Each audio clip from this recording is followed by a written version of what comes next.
Ravi was 24 years old. He lived in a cramped, worn-out room in the oldest part of the city. The walls were chipped, the floor uneven, and a single, flickering bulb cast long shadows over his meager possessions. His life had been a string of disappointments. He had left school early to support his family. Jobs came and went, each one leaving him exhausted, frustrated, and convinced that life had nothing better to offer. Most days, he wandered the streets aimlessly, feeling invisible. He thought the world was against him. His thoughts were heavy, dragging him down like stones in a river.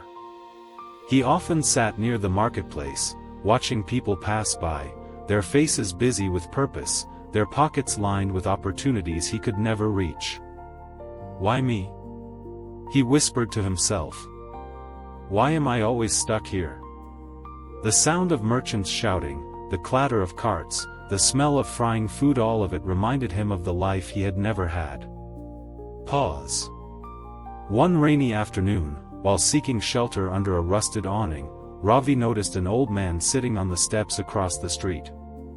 His clothes were simple, almost worn out, yet he carried himself with calm dignity.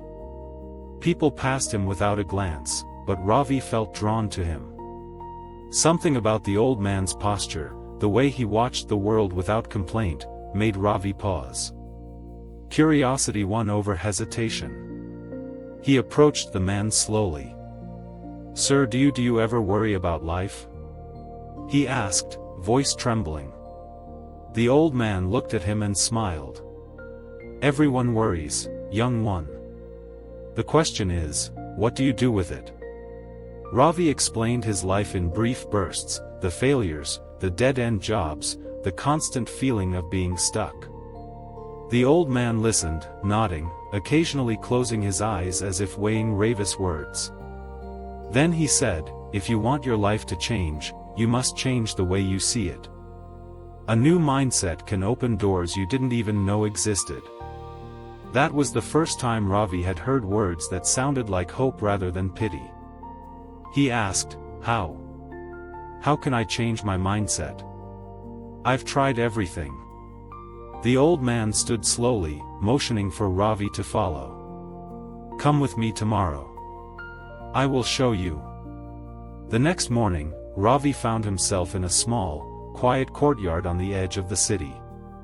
The old man had prepared a simple set of tasks.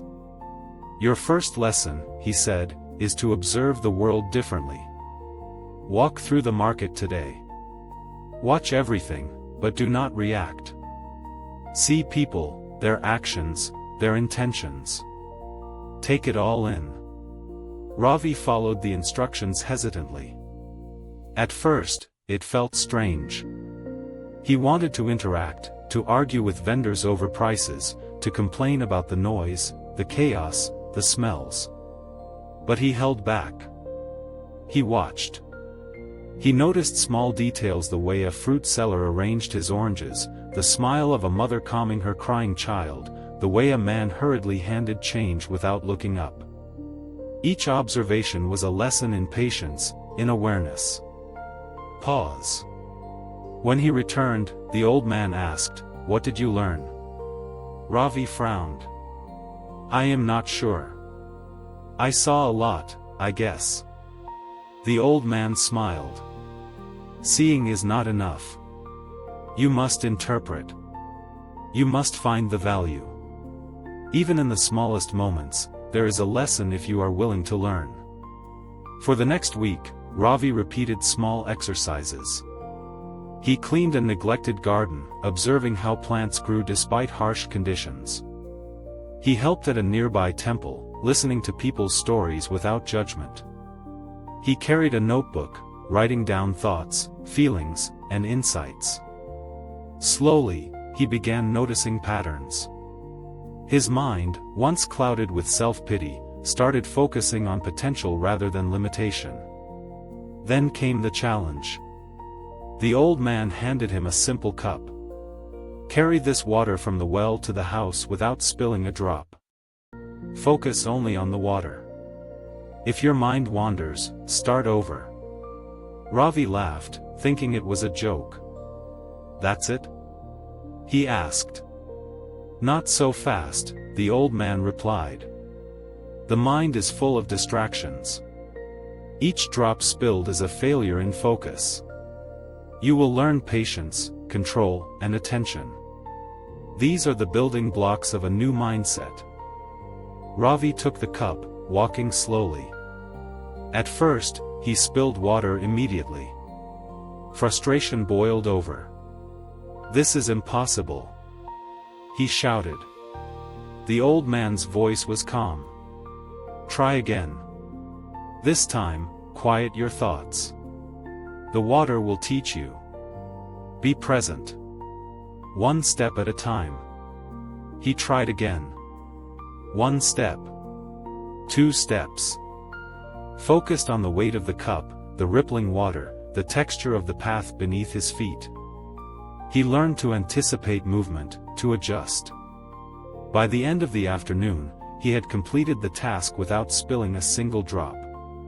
His heart pounded, but he felt a quiet pride he had never known.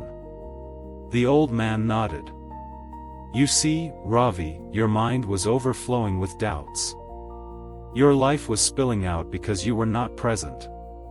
Once you focus, once you take control of each moment, even small victories matter. They accumulate. They become momentum." Ravi spent months under the old man's guidance. Every day brought a new task designed to sharpen his focus, discipline, and awareness. He learned to wake up early, plan his day, and reflect on his actions.